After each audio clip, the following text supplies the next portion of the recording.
극동방송과 함께하는 성경 읽기 프로젝트 성경 읽어지네. 이 시간 생터 성경사역원 성경 읽어지네 전문 강사이신 하만 우리교회 배명옥 사모와 함께합니다. 성경이 읽어지네 주님 나라 임하네. 안녕하세요. 지난 시간에는 포도나무 강론을 공부했습니다. 목요일 밤 다락방 강론 후에 겟세마네 동산으로 가시는 길에 있던 포도밭에서 하신 강론이었어요. 다락방 강론의 삼위일체 하나님 설명에 연결되는 말씀으로 이제 예수님이 하나님이심을 깨달았느냐? 그렇다면 이제는 그 안에 거하기만 하면 된다. 즉, 그러므로 나의 안에 거하라. 포도나무이신 예수님께 붙어 있으면 열매는 열리게 되어 있다고 말씀하셨어요. 그리고 이 강론의 중요한 포인트가 예수님의 이름으로 기도합니다 라는 말이 나온 배경이었어요. 이것에 대해 설명드렸었고요. 또 하나 중요했던 것이 예수님이 떠나시고 나면 예수님을 대신하여 성령이 오실 것이다 라는 말씀이었는데요. 성령님이 오신다는 약속은 이미 다락방 강론에서 하신 말씀이었죠. 그런데 여기서 다시 한번 그 성령님이 오실 것을 약속하시며 기다리라고 더블 체크하시며 강조하셨습니다. 소막절 설교 때부터 떠남이라는 주제로 시작했는데 다락방 강론에서도 떠남이었고 역시 포도나무 강론도 떠남이라는 주제로 끝났습니다. 이렇게 요한복음 15장, 16장 포도나무 강론을 마치신 후에 예수님이 대제사장 기도를 하시는데요.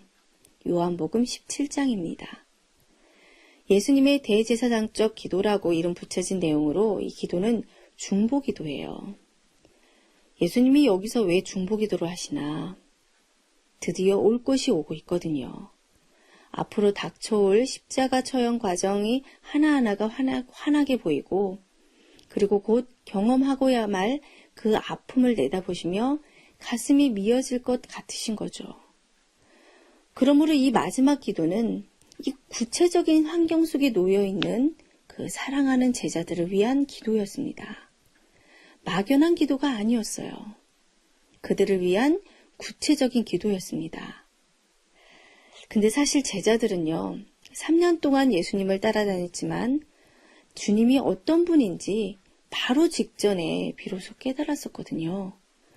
16장 끝에 포도나무 강론 후에 제자들이 뭐라고 했었어요? 와, 주님이 하나님께로부터 오셨음을 우리가 이제 믿는다며 좋아했었어요. 그런데 이들에게 이때 예수님이 뭐라고 하셨었죠? 이제는 너희가 믿느냐? 아니야. 나를 남겨두고 너희들은 다 흩어질 것이다.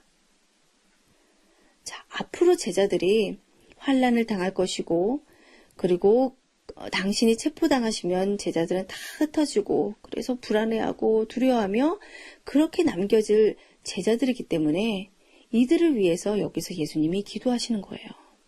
그래서 이 요한복음 17장을 예수님의 대제사장적 기도라고 하는 것입니다.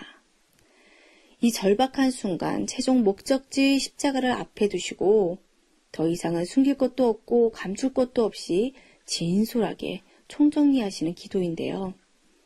남아있게 되는 제자들이 못내 안쓰러워서 끝까지 뒤를 봐주시는 주님의 모습이십니다.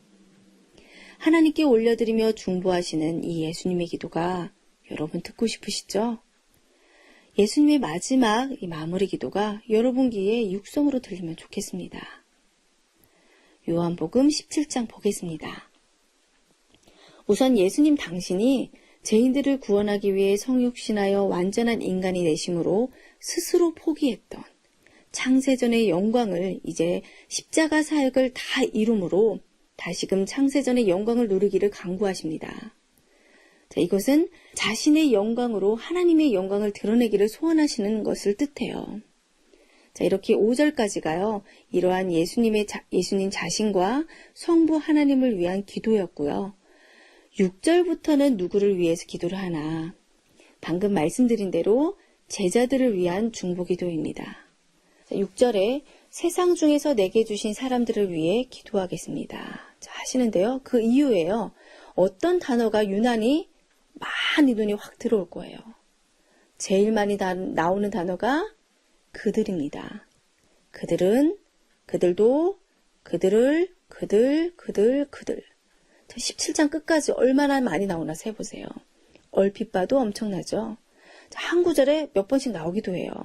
얼마나 많은지 모릅니다. 자, 그들. 이 제자들을 보호하시기 위해서 그럼 어떤 내용으로 기도를 하시는가? 바로 방금 전까지 말씀하셨던 감람산, 다락방, 포도나무 강론의 내용을 가지고 기도를 하세요. 감람산에서, 다락방에서, 포도밭에서 하신 말씀들을 총정리하시면서 마무리하시는 기도인 거예요. 자, 그런데 그렇게 제자들을 기도하시다가요, 20절부터는 놀랍게도 우리를 위한 중보 기도가 있습니다.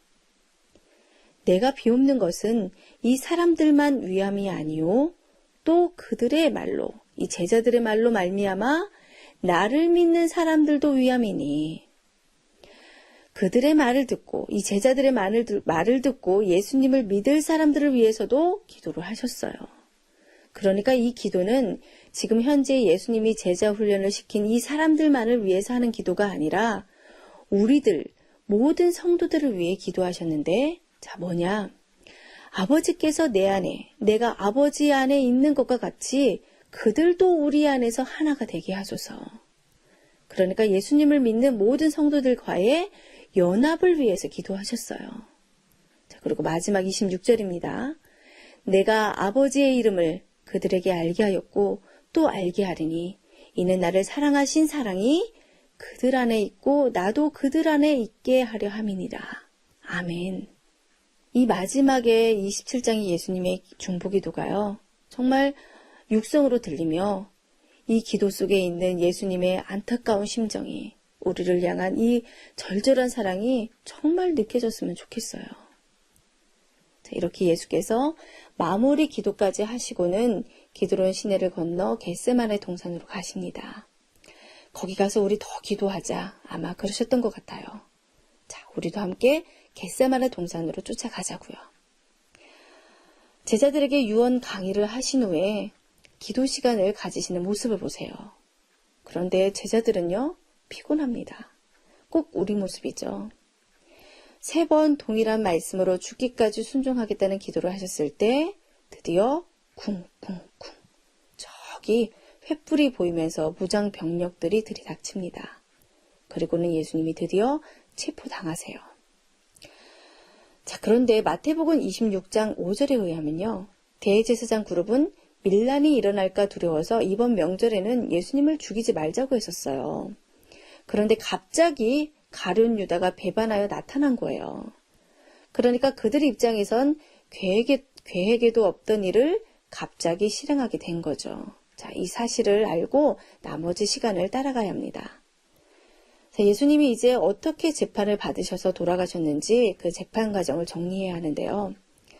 여러분, 법정이 3개가 있다는 것을 알아야 합니다. 하나는 산헤드린 법정이고, 그리고 빌라도 법정, 그리고 헤롯의 법정인데 목요일 밤에 이 사이를 왔다 갔다 하신 거예요. 그러니까 법정에요. 4번을 서시는 건데요. 자, 우선 안나스에게 끌려가십니다. 자, 지금 벌어지고 있는 상황, 갑자기 되어지고 있는 일이라고 했잖아요. 그러니까 재판을 위해서 준비해야 되니까 산헤드린 공의회가 소집되어야 하니까 그때까지 예수님을 안전한 곳에 가두는 의도로 안나스에게로 끌고 간 것 같습니다. 자, 그런데 그해 대제사장은 아시듯이 가야바이거든요. 근데 안나스는요, 대제사장은 아니었지만 사실 종교, 정치계의 대부로 막강한 실세였고 가야바의 장인이었습니다. 그러니까 이 안나스에게 먼저 끌려가셨던 거고, 그리고 산헤드린 공의회가 급하게 소집이 되자 예수님은 산헤드린 공의회 법정으로 끌려가 신문을 당하시게 됩니다. 이 산헤드린 공의회 법정의 재판 과정이 마태복음 26장에 있는데요. 자, 다음 시간에는 이 재판 과정에 대해 살펴보겠습니다.